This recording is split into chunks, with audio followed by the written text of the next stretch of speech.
जय श्री गणेश। प्यारे भक्तों, आज बुधवार के दिन मैं आप सभी को सुनाने जा रही हूँ बुधवार गणेश भगवान जी की व्रत कथा।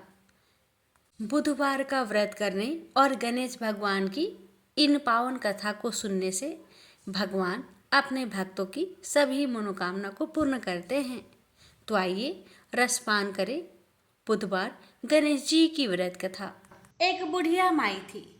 वह बहुत गरीब थी, आंखों से अंधी थी। उसका एक बेटा और एक बहू थे। वह बुढ़िया सदैव गणेश भगवान जी की पूजा किया करती थी। एक दिन गणेश जी प्रकट होकर उस बुढ़िया माई से बोले, बुढ़िया माँ, तू जो चाहे सो मांग ले। बुढ़िया माई बोली, मुझे तो मांगना नहीं आता भगवान, कैसे और क्या मांगू। तब गणेश भगवान जी बोले, अपने बेटे और बहू से पूछकर मांग लेना। तब बुढ़िया माई ने अपने बेटे से कहा, बेटा, गणेश जी कहते हैं तू कुछ मांग ले, बता मैं क्या मांगू। बेटा ने कहा, माँ तू धन मांग ले। बहू से पूछा तो बहू ने कहा, सासू माँ नाती मांग लो। तब बुढ़िया माई ने सोचा कि ये तो अपने अपने मतलब की बात कह रहे हैं, अतः उस बुढ़िया ने पड़ोसन से पूछा तो उन्होंने कहा कि बुढ़िया माई, तू तो थोड़े दिन तक जिएगी, क्यों तू धन मांगे और क्या नाती मांगे। तू तो अपनी आंखों की रोशनी मांग ले, जिससे तेरी जिंदगी आराम से कट जाए। अब बुढ़िया माई काफी सोच विचार के बाद भगवान से बोली, भगवान, यदि आप मुझसे प्रसन्न हैं तो मुझे 9 करोड़ की माया दे, निरोगी काया दे, अमर सुहाग दे, आंखों की रोशनी दे, नाती दे, पोता दे और सब परिवार को सुख दे, अंत में मोक्ष दे। यह सुनकर तब गणेश जी बोले, बुढ़िया माँ, तूने तो हमें ठग दिया, फिर भी जो तूने मांगा है वचन के अनुसार सब तुझे मिलेगा। और यह कहकर गणेश जी अंतर्ध्यान हो गए। उधर बुढ़िया माँ ने जो कुछ मांगा वह सब कुछ मिल गया। हे गणेश जी महाराज, जैसे आपने उस बुढ़िया माँ को सब कुछ दिया, वैसे ही आपकी कहानी कहने वाले, सुनने वाले, हुक्कार भरने वाले सभी भक्तों को देना। एक समय एक मेढक व मेढकी का जोड़ा था। इनमें से मेढकी हमेशा भगवान विनायक यानी गणेश जी की पूजा अर्चना करती थी। उन्हीं का नाम हर समय जपती रहती थी। यह देखकर मेढक को गुस्सा आता। एक बार उसने गुस्से में मेढकी को कहा कि तू पापी है, जो हर समय पर पुरुष का नाम लेती है। इस पाप को करना बंद कर। धमकी भी दी, यदि आज के बाद विनायक जी का नाम लिया तो वह उसका सिर फोड़ देगा। कथा के अनुसार मेढकी इस बात से गणेश जी उससे नाराज हो जाते हैं। इसके बाद एक दिन राजा की एक दासी आती है और दोनों मेढक मेढकी जिस पानी में रहते हैं उसे एक पात्र में डालकर ले जाती है, जहां वह उस पानी को चूल्हे पर चढ़ा देती है। तभी मेढकी तो भगवान गणेश का नाम लेने से उबलते पानी में भी कष्ट नहीं पाती, लेकिन मेढक दर्द से करा उठता है। गर्म पानी में भी जब वह मेढकी को बिना कष्ट के देखता है तो वह उससे इसका कारण पूछता है। इस पर वह गणेश जी को ही उसका संकट दूर करने वाला बताते हुए मेढक को भी ऐसा ही करने को कहती है। ये सुन जान बचाने के लिए मेढक गणेश जी का नाम लेने लगता है। इससे गणेश जी प्रसन्न हो जाते हैं। कुछ देर में ही 2 सांड लड़ते हुए वहां पहुंचते हैं और चूल्हे पर चढ़े पानी के पात्र को गिरा देते हैं, जिससे मेढक व मेढकी दोनों उस संकट से मुक्त होकर नदी की पाल में गिर जाते हैं। कथा के अंत में सबके साथ ये कहा जाता है कि गणेश जी महाराज ने जिस तरह मेढक व मेढकी का संकट दूर किया, वैसे ही वे सबका कष्ट दूर करें। समतापुर नगर में मधुसूदन नाम का एक धनी व्यक्ति रहता था। मधुसूदन का विवाह 1 मास पहले ही बलरामपुर नगर की सुंदर लड़की, जिसका नाम था संगीता, उसी से हुआ था। शादी के कुछ दिन बाद ही संगीता की माता की तबीयत खराब हो जाती है, इसलिए संगीता अपने माता के घर चली जाती है और वहीं पर कुछ दिन रुक जाती है और इधर मधुसूदन अकेला ही रहता है।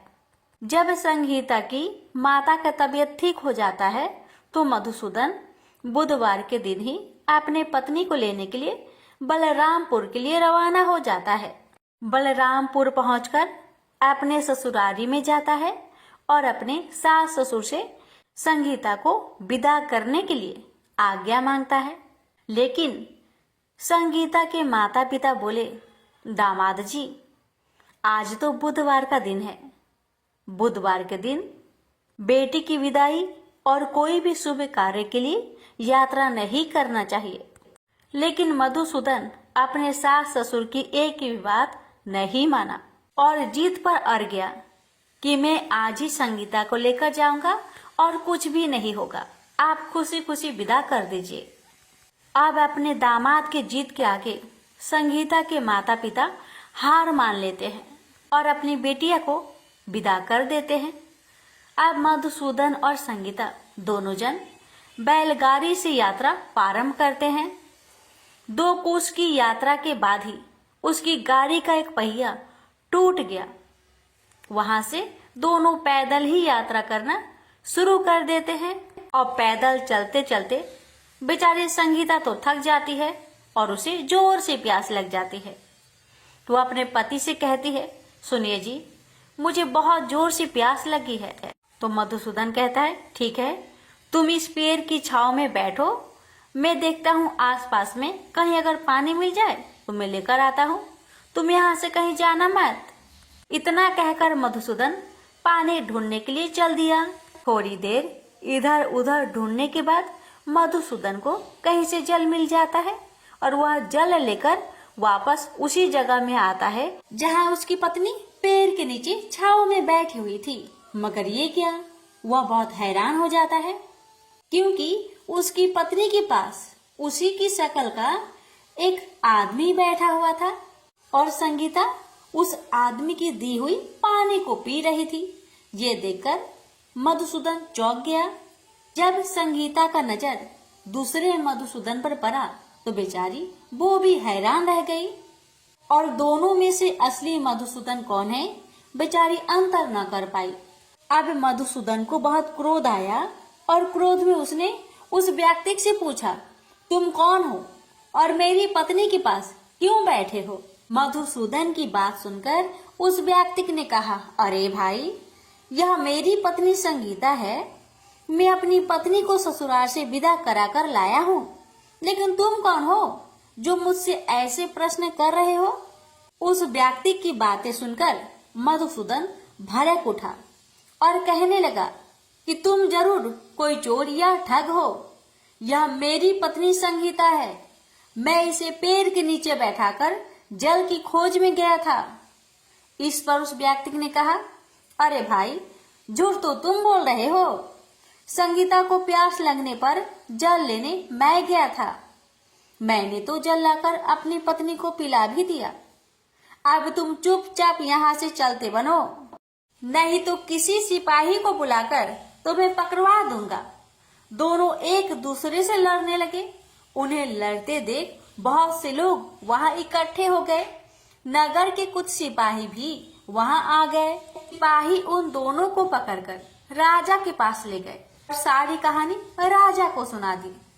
राजा ने भी कोई निर्णय नहीं कर पाया। संगीता भी उन दोनों में से अपने वास्तविक पति को नहीं पहचान पा रही थी। राजा ने दोनों को ही कारागार में डाल देने के लिए कहा। राजा के इस फैसले पर असली मधुसूदन भयभीत हो गया और तभी आकाशवाणी हुई, मधुसूदन, तूने संगीता के माता पिता की बात नहीं मानी और बुधवार के दिन अपनी पत्नी को ससुराल से ले आया। यह सब भगवान बुद्ध देव के प्रकोप से हो रहा है। भविष्यवाणी सुनकर मधुसूदन बहुत डर गया और हाथ जोड़कर बुद्धदेव से क्षमा प्रार्थना करने लगा कि हे बुद्धदेव, हे भगवान, मुझसे बहुत बड़ी गलती हो गई कि मैंने अपने सास ससुर की बातें न मानी। उसका सजा मुझे मिल चुका है। हे भगवान, कृपा करके मुझे क्षमा कर दीजिए। मैं आगे से ऐसी गलती कभी नहीं करूंगा। मुझे माफ कर दीजिए। मैं भविष्य में आप कभी भी बुधवार के दिन यात्रा नहीं करूंगा और सदैव बुधवार को आपका व्रत किया करूंगा और कथा सुना करूंगा। मधुसूदन के प्रार्थना करने से भगवान बुद्धदेव उसे क्षमा कर देते हैं और तभी दूसरा व्यक्ति राजा के सामने से ही गायब हो जाता है। राजा और दूसरे लोग इस चमत्कार को देखकर हैरान हो गए। भगवान बुद्धदेव की इस अनुकंपा से राजा ने मधुसूदन और उसकी पत्नी को सम्मान पूर्वक विदा किया।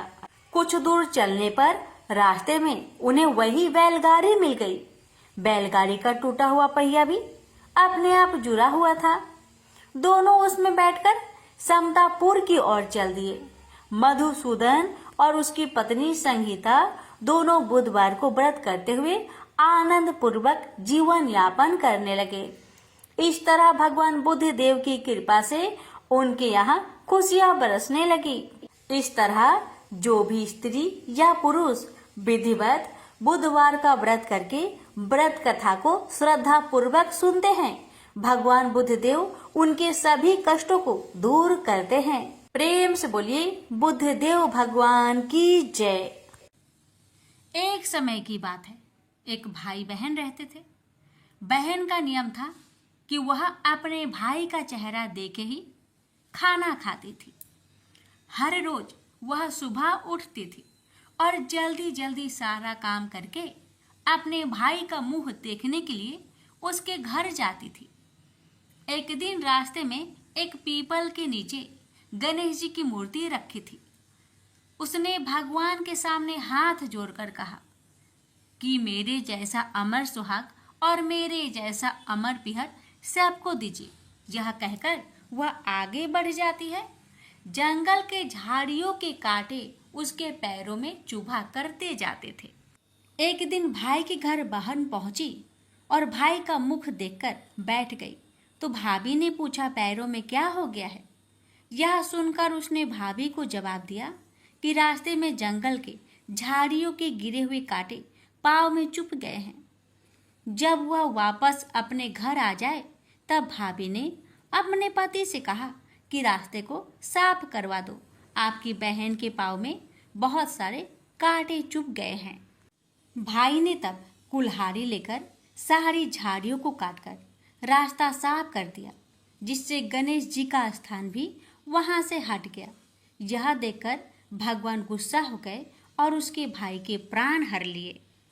लोग अंतिम संस्कार के लिए जब भाई को ले जा रहे थे तब उसकी भाभी रोते हुए लोगों से कही, थोड़ी देर रुक जाओ, उसकी बहन आने वाली है।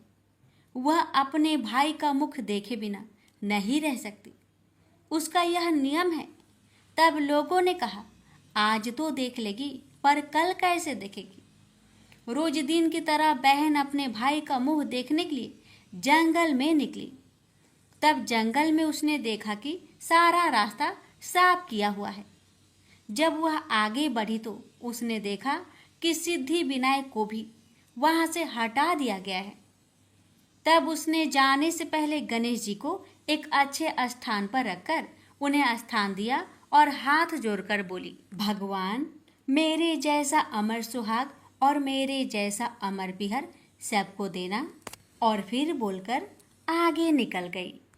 भगवान तब सोचने लगे, अगर इसकी नहीं सुनी तो हमें कौन मानेगा, हमें कौन पूजेगा? तब सिद्धि विनायक ने उसे आवाज दी, बेटी इस खेजड़ी की 7 पत्तियां लेकर जा और उसे कच्चे दूध में घोलकर भाई के ऊपर छींटा मार देना, वह उठकर बैठ जाएगा। यह सुनकर जब बहन पीछे मुड़ी तो वहां कोई नहीं था। फिर वह यह सोचने लगी कि ठीक है, जैसा सुना वैसा कर लेती हूँ। फिर वह 7 खेजड़ी की पत्तियां लेकर अपने भाई के घर पहुंची। उसने देखा वहां कई लोग बैठे हुए हैं। भाभी बैठी रो रही है और भाई की लाश रखी है। तब उसने उस 7 पत्तियों को बताए हुए नियम के तहत भाई के ऊपर इस्तेमाल किया। तब भाई उठकर बैठ गया। भाई बोला बहन से, बोला मुझे बहुत ही गहरी नींद आ गई थी। तब बहन बोली यह नींद किसी दुश्मन को भी ना आए, और उसने सारी बात अपने भाई को बता दी। तो मान्यता के अनुसार ये है गणेश जी की चमत्कारी कथा। प्रेम से बोलिए गणेश भगवान जी की जय हो। एक सास बहू थी। सास उसकी बहू को खाना नहीं देती थी।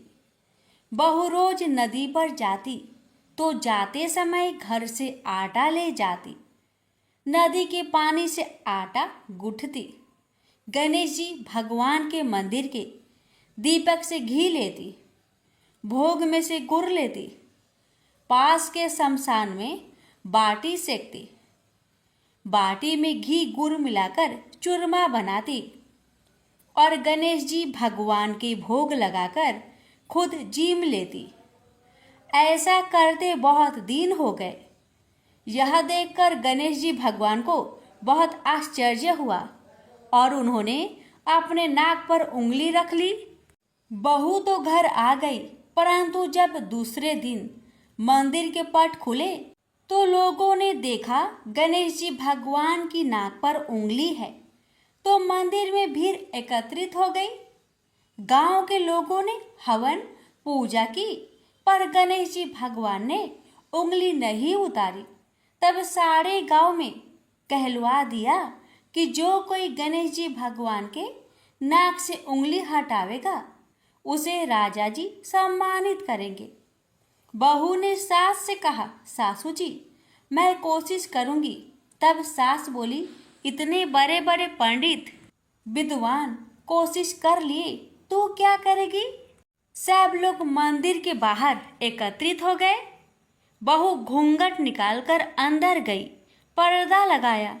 लोग गणेश जी से हाथ जोड़कर बोले हे विघ्नहर्ता, मेरे घर से आटा लाती, लोगों को चढ़ाया, घी गुड़ लेती, शमशान में बाटी सेकती, उससे आपको क्या आपत्ति हुई।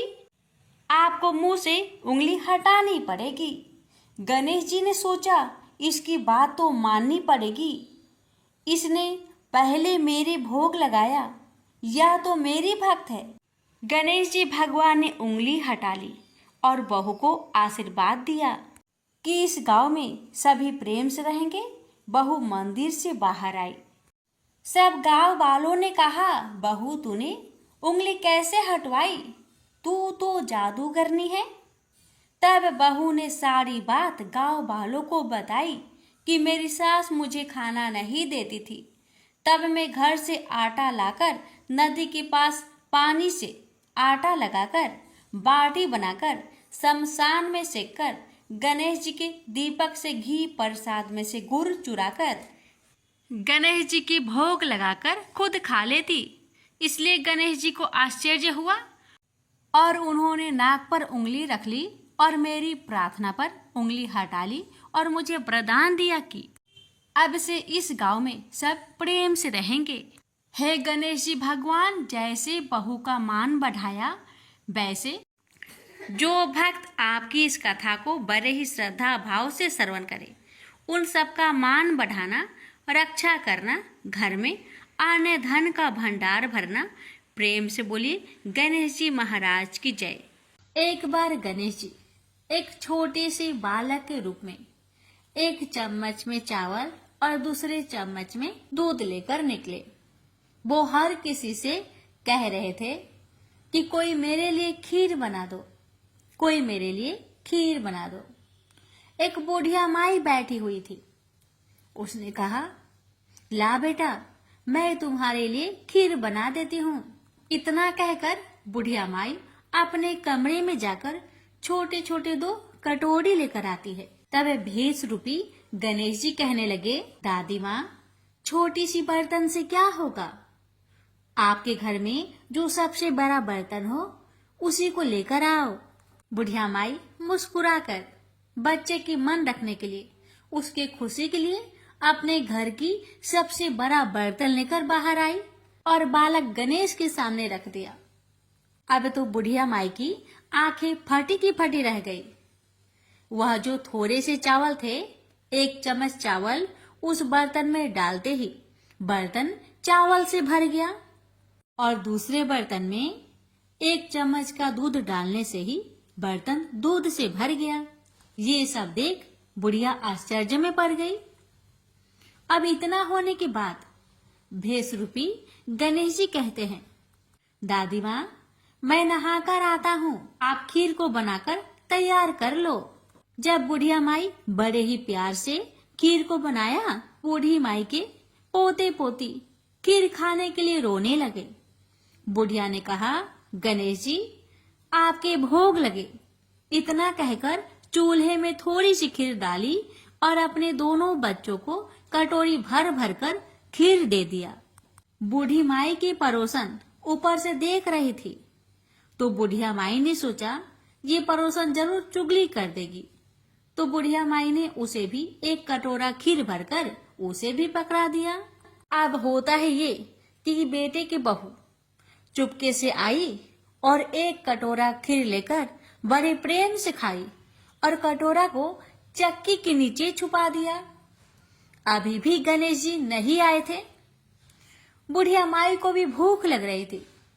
बेचारे वो भी 1 कटोरा खीर भरकर किवाड़ के पीछे बैठकर एक बार फिर कहा, हे गणेश जी, आपको भोग लगे, ऐसा कहकर खाना शुरू कर दिया। तभी गणेश जी आ गए तो बुढ़िया माई कहने लगी, आजा रे गणेशिया, खीर खा लो, मैं आपके ही राह देख रही थी। गणेश जी ने कहा, दादी माँ, मैंने खीर पहले ही खा ली है। तो बुढ़िया माई ने कहा, कब खाई? गणेश जी कहने लगे, जब आपके पोते पोती ने खीर खाई तब मैंने खाई थी, जब आपकी पड़ोसन ने खाई थी तब भी मैंने खाई थी, और जब बूढ़ी माँ आपकी बहू ने खाई तब भी मैंने खाई थी, और अब जब आप खा रही हो तो मेरा पेट पूरी तरह से भर गया है। तो बुढ़िया माई कहने लगी, बेटा, तुम्हारी सब बात सच है, पर मैं कैसे मानूं कि मेरी बहू ने खीर खाई? बेचारी सुबह से काम में लगी रही है, तो फिर उसने कब खाई? गणेश जी ने कहा, चक्की के नीचे जाकर देख, जूठा कटोरा पड़ा है जो तेरी बहू ने खाकर छुपा के रखी है, और तूने तो मेरे लिए भोग भी लगाया था और तुम्हारी बहू ने वैसे ही खा गई। बूढ़ी माई ने कहा, बेटा, यह घर की बात है, घर में ही रहने दो। अब बताओ कि बची हुई खीर का मैं क्या करूं? भेष रूपी गणेश जी ने कहा, नगरी जिमा दो। बुढ़िया ने पूरी नगरी जिमा दी, लेकिन फिर भी गणेश जी की कृपा से खीर पूरा की पूरा भरा ही था।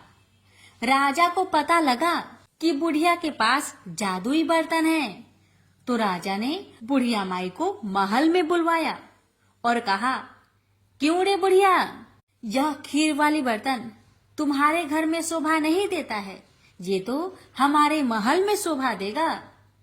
तो बुढ़िया ने कहा, राजा जी, अगर आपको खीर का बर्तन लेना है तो ले लो। अब तो राजा लालच में पड़कर बुढ़िया माई के खीर के बर्तन को मंगवा लिया। खीर के बर्तन महल में लाते ही कीड़े मकोड़े, बिच्छू, कछले हो गए और खीर से दुर्गंध आने लगी। यह देखकर राजा ने बुढ़िया से कहा कि हे बुढ़िया, क्या तुम जादू टोना जानती हो? ये खीर के बर्तन महल में आते ही कीड़े मकोड़े बिच्छू में बदल गए, ऐसा क्यों? मुझे बताओ।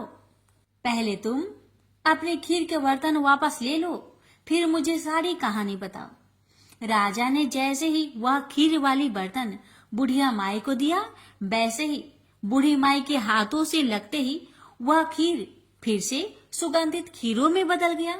ये देखकर राजा बड़े आश्चर्य में पड़ गया और बूढ़ी माई से कहने लगा, हे बुढ़िया माई, कृपा करके बताओ ऐसा चमत्कार कैसे? तो बुढ़िया माई ने कहा, हे महाराज, ये बर्तन मुझे गणेश जी ने दिया है और उन्हीं की कृपा से ये खीर के बर्तन खाली नहीं पड़ती। सारी कहानी बताकर बुढ़िया माई राजा से विदा लेकर अपने घर को चली आती है और गणेश जी से कहती है, हे गणेश जी, बची हुई खीर का मैं क्या करूं? गणेश जी ने कहा कि झोपड़ी की कोने कोने में खरा खोदकर गाड़ दो। उसी जगह सुबह उठकर वापस खोदेगी तो धन के 2 चाड़े मिलेंगे। ऐसा कहकर गणेश जी अंतर्ध्यान हो गए और जाते समय भगवान झोपड़ी को लात मारते हुए गए तो झोपड़ी के स्थान पर महल हो गया। सुबह बहू ने फावड़ा लेकर पूरे घर को खोद दिया, लेकिन कुछ भी नहीं मिला। तो बहू कहने लगी, सासू जी, आपके गणेश जी झूठे हैं। तो सास ने कहा, बहू, मेरे गणेश झूठो नहीं है, ला मैं देखूं। वह सुई लेकर खोजने लगी तो टन टन कर 2 धन के चाड़े निकल आए। बहू ने कहा, सासू जी, आपके गणेश तो साचो ही हैं। सास ने कहा, गणेश जी तो भावनाओं के भूखे हैं। यह गणेश जी जैसे आपने बुढ़िया माई को दिया वैसे सबको देना। विनायक जी की कहानी कहने वाले, हुक्कार भरने वाले और आसपास के सुनने वाले सबको देना। प्रेम से बोलिए, जय श्री गणेश। ये कथा है गणेश जी की एक दंत होने की। बात उस समय की है जब परशुराम ने अपनी प्रतिज्ञा के अनुसार पृथ्वी को क्षत्रियों से रहित कर दिया था।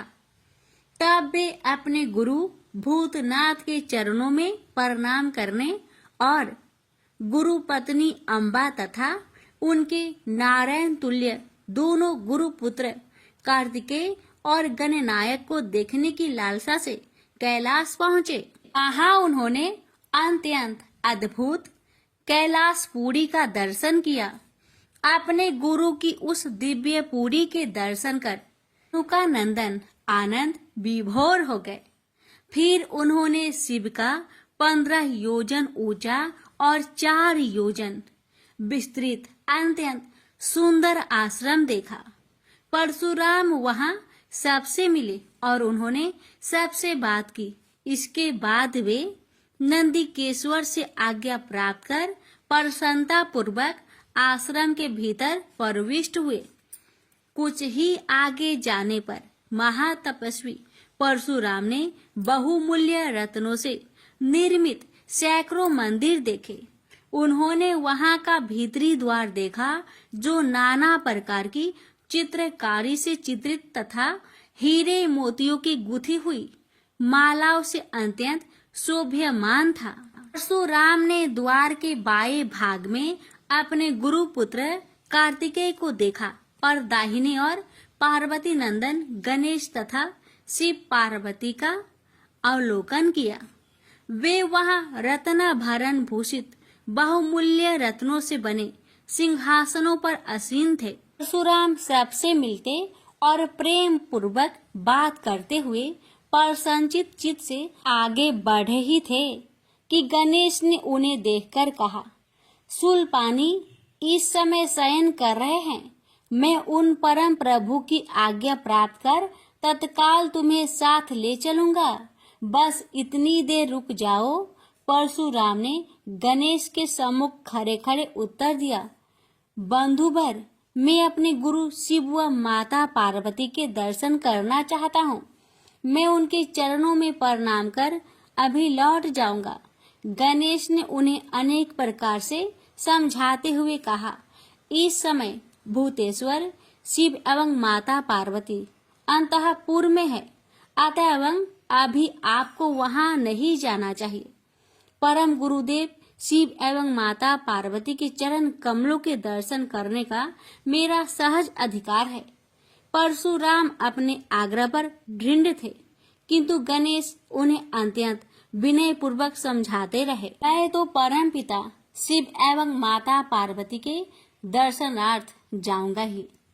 यह कहकर परशुराम आगे बढ़ना ही चाहते थे कि गणेश ने उन्हें रोक दिया। 21 बार पृथ्वी को क्षत्रियों से रहित करने वाले भृगु नंदन कुपित हो गए और उनका गणेश से विवाद ही नहीं हुआ, हाथापाई भी होने लगी।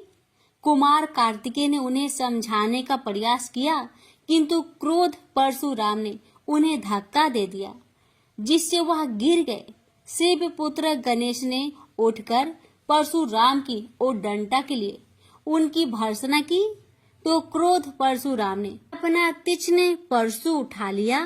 तब गणेश ने अपनी सूंड बढ़ाकर उन्हें उसमें लपेट लिया और घुमाने लगे। गणेश की सूंड में लिपटे परशुराम सर्वथा असहाय और निरुपाय थे। गणेश के योग बल से परशुराम स्तंभित रह गए। गणेश ने परशुराम को सप्तद्वीप, सप्त पर्वत, सप्त सागर, भूलोक, स्वर्गलोक, जनलोक, ध्रुवलोक, गौरीलोक और शंभुलोक में घुमाते हुए समुद्र में फेंक दिया। परशुराम समुद्र में तैरने लगे तो निरामयी गणनाथ ने उन्हें पुनः अपनी सूंड में उठा लिया और घुमाते हुए बैकुंठ धाम दिखाकर गोलोक धाम का दर्शन करा दिया। वहां परशुराम ने मंद मंद मुस्कुराते हुए बंसी विभूषित नव निरत श्री कृष्ण के साथ रासवेड़ी राधा का दर्शन किया, तो वे बार बार उनके मंगलमयी चरण कमलों में प्रणाम करने लगे। कुछ देर बाद परशुराम सचेत होकर पृथ्वी पर गिर पड़े। समय उनका प्रतिवादी मुख स्तंभ गणेश जी द्वारा किया हुआ स्तंभन भी दूर हो गया। अब उन्होंने अपने अभीष्ट देवता श्री कृष्ण के जगत गुरु शिव द्वारा प्रदत्त परम दुर्लभ स्रोत एवं कवच का स्मरण किया और संपूर्ण शक्ति से सूर्य की प्रभा के तुल्य तीक्ष्णतम अपने परशु से गौरी नंदन पर प्रहार कर दिया। गणेश ने अपने परम पूज्य पिता के अमोघ अस्त्र का सम्मान करने के लिए उसे अपने बाएं दांत से पकड़ लिया। शिव शक्ति के प्रभाव से वह तेजस्वी परशु गणेश के बाएं दांत को समूल काट कर पुनः रेणु का पुत्र परशुराम के हाथ में लौट आया। गणेश का दांत टूटते ही भयानक गर्जना हुई और रक्त का फवारा फूट पड़ा। मुंह से निकलकर रक्त से सना दांत भूतल पर गिर पड़ा। उस समय धरित्री कांप उठी। यह दृश्य कार्तिकेय, क्षेत्रपाल आदि पार्षद तथा शून्य में देवगण अत्यंत भयभीत होकर हाय हाय करने लगे। कैलाशवासी डर से मूर्छित हो गए। निंद्रापति सुधत्मा शिव की निंद्रा भंग हुई। बेटा यह क्या हुआ? दौड़ी हुई पार्वती आई तो उन्होंने अपने पुत्र गणेश के टूटे दांत तथा रक्त से सने हुए मुंह को देखा और देखा कि उनके हृदय खंड गणेश क्रोध शून्य परम शांत लज्जा से सिर झुकाए खड़े हैं। अत्यंत व्याकुल होकर उन्होंने स्कंद से पूछा, क्या बात है? यह कैसे हुआ? स्कंद द्वारा संपूर्ण वृत्तांत सुनकर पार्वती अत्यंत क्रोध हुई और अपने प्रिय पुत्र गणेश जी को सीने से लगाकर रोती हुई शिव से बोली, मेरे पुत्र गणेश और आपके शिष्य परशुराम में किसका दोष है? आप ही निर्णय करें। फिर माता पार्वती ने अपने सम्मुख परशुराम को शिव के प्रमोदक द्वारा चरण कमलों की निर्भयता पूर्वक सेवा करते हुए देखकर कहा, हे महाभाग राम, तुम योगियों के गुरु देवाधिदेव महादेव के शिष्य हो। तुम शुद्ध मन वाले हो। तुम्हारी अशुद्धता का कारण मेरी समझ में नहीं आ रहा। तुमने करुणामय गुरु से अमोघ परशु प्राप्त कर पहले तो उसकी क्षत्रिय जाति पर परीक्षा की और अब गुरु पुत्र पर परीक्षा की है। श्रुति गुरु दक्षिणा देने का निर्देश करती है और तुमने अत्यंत निर्दयता पूर्वक गुरु पुत्र का समूल एक दांत ही नष्ट कर दिया। अब इसका सिर भी काट डालो। चराचरमता का अमोघ परशु प्राप्त कर ले तो क्षुद्र श्रृंगाल भी वनराज को मार सकता है। इतना कहकर क्रोध से भगवती पार्वती परशुराम को मारने के लिए प्रस्तुत हो गई। भय बस परशुराम ने मन ही मन करुणा सागर गुरु को प्रणाम कर अपने इष्ट देव गोलोकनाथ श्री कृष्ण का स्मरण किया। तभी पार्वती ने अपने सम्मुख एक बौने ब्राह्मण बालक को देखा। उस पर तेजस्वी ब्राह्मण बालक को देखकर आतुरता से भगवान शंकर ने भक्ति पूर्वक मस्तक झुकाकर प्रणाम किया। उसके बाद माता पार्वती ने भी उसे प्रणाम किया। परम तेजस्वी ब्राह्मण बालक ने शिव एवं पार्वती को शुभ आशीर्वाद प्रदान किया। यह दृश्य देखकर कैलाशवासी बालक बालिकाएं भयभीत एवं चकित हो गए। फिर भगवान शंकर ने उनका पूजन किया। वे वामन भगवान रत्न सिंहासन पर विराजमान थे। उनका उत्कृष्ट तेज सर्वत्र फैल रहा था। भगवान शंकर ने मधुर शब्दों में कहा, आज मेरा परम सौभाग्य है जो आपने कृपा पूर्वक मेरे यहाँ पधार कर मुझे सेवा का अवसर प्रदान किया है। सुतोष शिव की मधुर वाणी से प्रसन्न होकर ब्राह्मण बाल रूपी स्वयं श्री हरि ने गंभीर स्वर में कहा, आप लोग की वर्तमान स्थिति जानकर मैं श्वेत द्वीप से आ रहा हूँ। मेरे भक्तों का कभी अमंगल नहीं होता। मेरा सहस्त्र सार उनके रक्षार्थ प्रतिक्षण प्रस्तुत रहता है, किंतु गुरु के रुष्ट होने पर मैं विवश हो जाता हूँ। गुरु की अवहेलना बलवती होती है। विद्या और मंत्र प्रदान करने वाला गुरु अभिष्ट देव से 100 गुना श्रेष्ठ है। गुरु से बढ़कर कोई देवता नहीं है, पार्वती से बढ़कर कोई पतिव्रता नहीं है तथा गणेश से उत्तम कोई जितेंद्रिय नहीं है। भृगु नंदन ने गुरु पत्नी एवं गुरु पुत्र की अवहेलना कर दी है। उसी का मार्जन करने के लिए मैं यहाँ उपस्थित हुआ हूँ। श्री हरि ने भगवान शंकर के बाद भगवती पार्वती से कहा, तुम जग जननी हो। तुम्हारे लिए गणेश, कार्तिकेय और परशुराम भी पुत्र तुल्य है। इन परशुराम ने स्नेह के प्रति शिव और तुम्हारे मन में भेद नहीं है। आता एवं जो उचित समझो करो। देव बड़ा प्रबल होता है। बालकों का यह विवाद तो देव दोष से ही घटित हुआ है। तुम्हारे इस प्रिय पुत्र का एक दंत नाम वेदों में प्रसिद्ध है।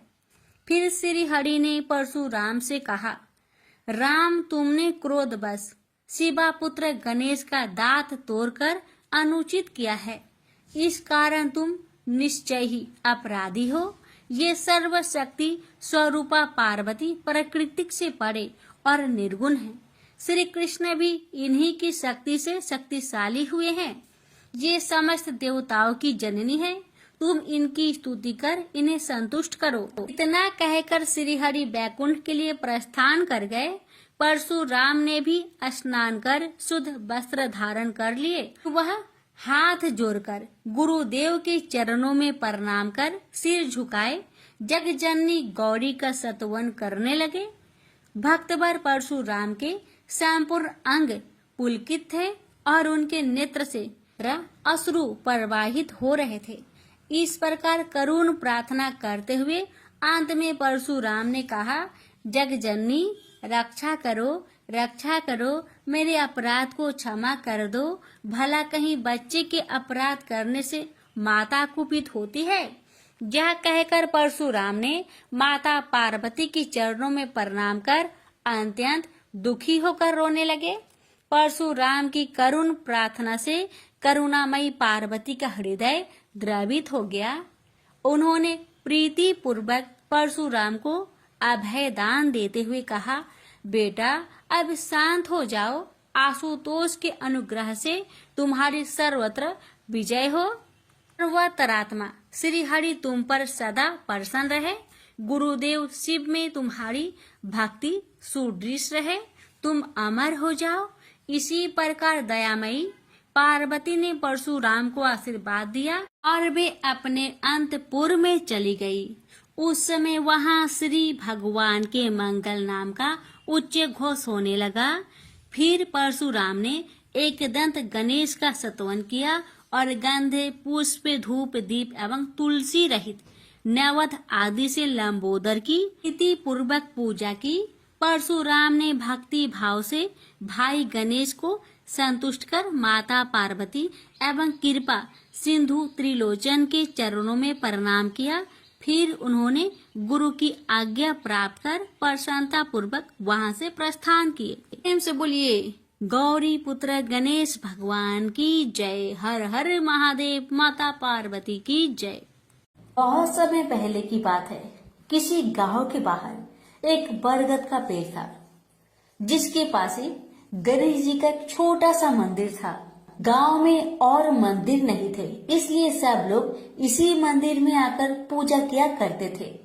गांव में एक भिखारी भी रहता था। भीख मांगना ही उसका काम था। गांव छोटा सा था।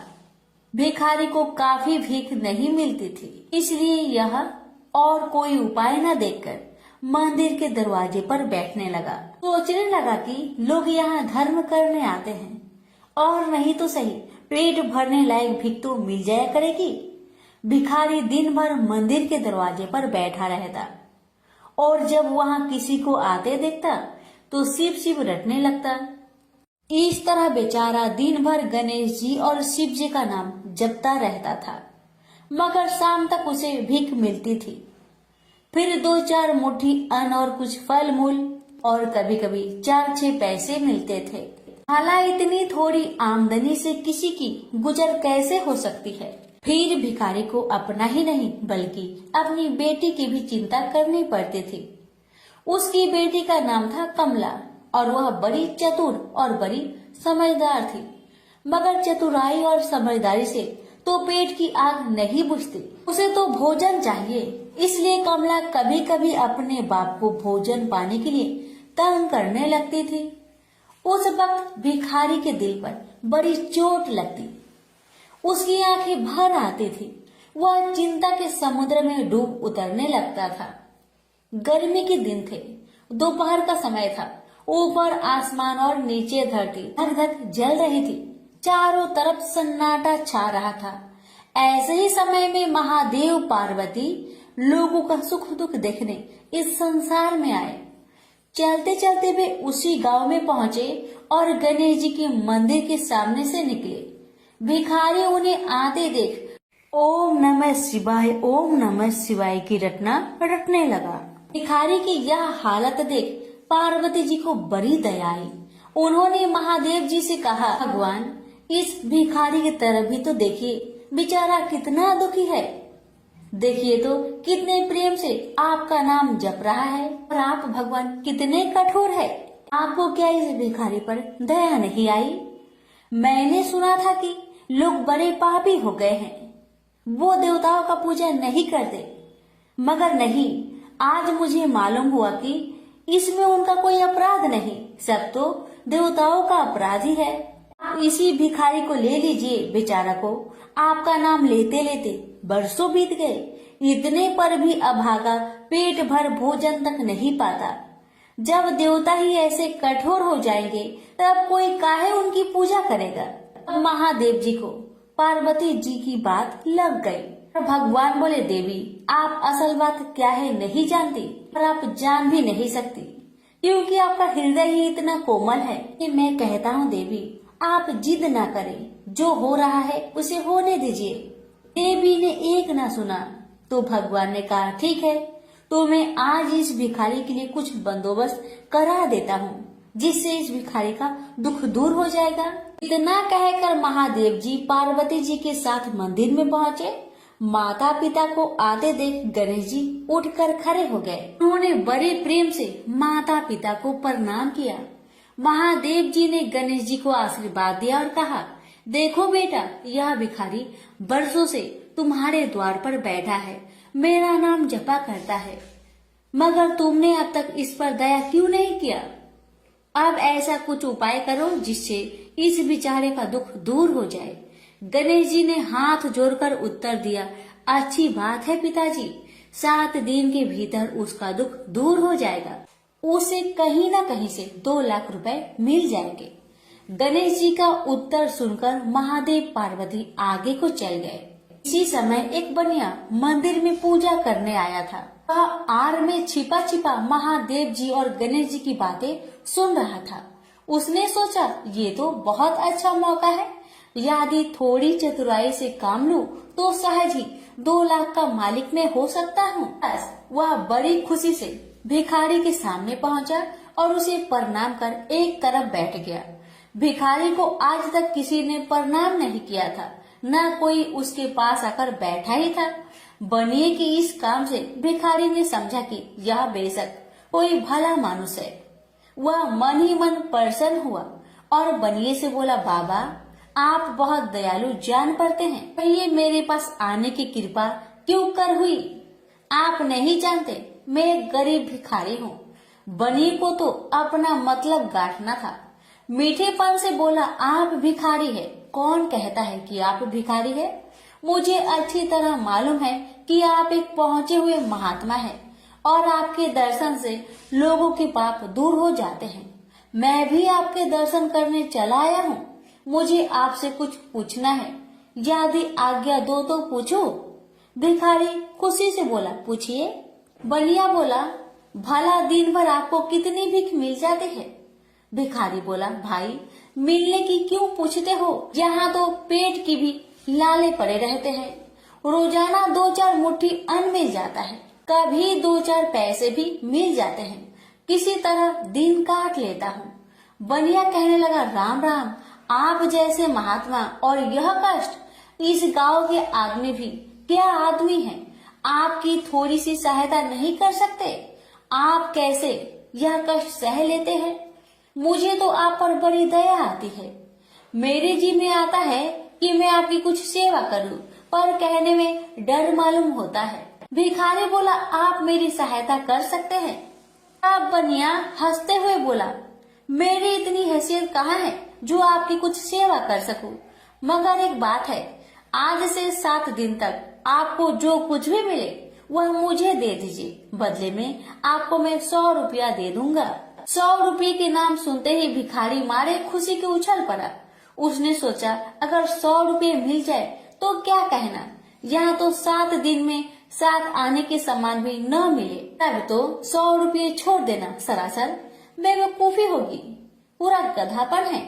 मगर इसी समय उसे लड़की की ख्याल आ गई। उसने सोचा, अगर मैं 100 रुपया लेकर घर पहुँचा और मेरी बिटिया रानी गुस्सा करने लगी तो पहले मैं उसकी सलाह ले लेता हूँ। बस यही विचार में आते ही उसने बनिए को जवाब दिया, आपने मुझ पर बड़ी कृपा की, मगर मैं अभी कुछ नहीं कह सकता, सोच विचार करके कल कहूँगा। जब बनिया चला गया तब भिखारी ने अपनी बिटिया को बुलाया और उससे सब हाल कह सुनाया। चतुर बिटिया कमला ने फौरन समझ गई कि इसमें जरूर कोई बनिए की शैतानी है। उसने पिता से कहा, बनिया बिना फायदे के क्यों 100 रुपये देने चला? खैर कोई बात नहीं पिताजी, मैं कल उस बनिए से बातें तय कर लूंगी, मगर आप बीच में कुछ ना बोलना। उधर बनिए का बुरा हाल था, रात भर उसके पेट में चूहे उछलते रहे। बड़ी मुश्किल से सवेरा हुआ, बनिए की जान में जान आई। वह हाथ मुंह धोते ही भिखारी के पास आ पहुंचा और छूटते ही बोला, क्या विचार किया आपने? कमला भी बनिए से निपटने को तैयार बैठी थी। बनिए की बात सुनते ही उसने जवाब दिया, सेठ जी, हम लोगों ने विचार किया, भला 100 रुपये में क्या होता है, इतना सस्ता सौदा होना मुश्किल है, माफ कीजिए। कमला का उत्तर सुनते ही बनिए पर मानो बिजली गिर पड़ी, पर लाख रुपए के लालच छोड़ना भी कठिन था। वह 200 रुपए देने को राजी हो गया। अब तो कमला का संदेह और भी पक्की हो गया। वह समझ गई कि बनिया जरूर किसी भारी लाभ के लिए ही इतने रुपए देना चाहता है। उसने जवाब दिया, सेठ जी, इतना सस्ता सौदा और कहीं होता होगा? 100 दो, 100 या 1000 दो, 1000 में तो होता ही क्या है। जो चीज आप कौड़ियों में मोल खरीदना चाहते हैं वह लाख रुपए में भी सस्ती है। यह सुनकर बनिया बहुत घबराया, परंतु उसने अपनी कोशिश जारी रखी। मारे लोभ के वह अंधा हो रहा था। उसको लोभ का भूत सवार हो गया था। उसने 100-200 से बढ़कर अंत में 50,000 लगा दिए। अब कमला ने सोचा इतने रुपए थोड़े नहीं होते। अब बिटिया कमला ने सोचा इतने बड़े रकम को छोड़ना ठीक नहीं है। उसने बनिए से कहा, खैर आप नहीं मानते तो मैं ही आपकी बात मान लेती हूँ, मगर शर्त यह है कि रुपए अभी मिलने चाहिए। ये शर्तें मंजूर करने में बनिए को क्या उजर थी। वह खुशी खुशी घर लौटा। उसने सोचा 50,000 रुपए देकर 1 लाख लेना कुछ बुरा नहीं है। 2 लाख न सही 1.5 लाख मालिक तो बन ही जाऊंगा। आहा, मेरी तकदीर भी कितनी चोखी है। साथ ही दिन में 50,000 का लाभ हो गया। उसने घर आते ही भिखारी के पास 50,000 रुपए भेज दिए। अब बनिया हर रोज भिखारी के पास आता और उसकी दिन भर की भीख घर ले आता। इस तरह 6 दिन बीत गए। अब तो बनिए को बड़ी फिक्र हुई। 7वें दिन वह फिर गणेश जी के मंदिर में पहुंचा। उसने देखा कि आज फिर महादेव पार्वती मंदिर में पधारे हैं। बस वह दीवार से कान सटा उनकी बातें सुनने लगा, मगर यह क्या, उसका कान दीवार में चिपक गया। उसने कान छुड़ाने की बहुत कोशिश की, पर कान टस-मस न हुआ। तब वह दाहिने हाथ की सहायता से कान छुड़ाने लगा। इतने में हाथ भी दीवार में चिपक गया। इधर महादेव जी ने गणेश जी से पूछा, बेटा इस भिखारी के लिए कुछ इंतजाम हुआ है? गणेश जी बोले, जी हाँ, उसे 50,000 रुपए तो दिलवा दिए हैं, बाकी के लिए बनिए को दीवार से चिपका कर रखा है। यह बनिया बड़ा लोभी कंजूस है। इसने गरीबों से एक एक के 4-4 वसूल कर अपना घर बनाया है। रुपए वसूल करने में इसने गरीबी पर दया नहीं की। उनके बच्चे भूखे मरते रहे, पर इसने 4 रुपए वसूल करके भी संतोष नहीं किया। इस तरह इसने 1 लाख रुपए से अपनी तिजोरी भर ली है। गरीबों के माल से यह सुख नहीं उठा सकता। अब जब तक यह भिखारी को बाकी 50,000 रुपए न देगा, तब तक दीवार से चिपका रहेगा। गणेश जी की बातें सुनकर बनिए ने अपना माथा को पीट लिया।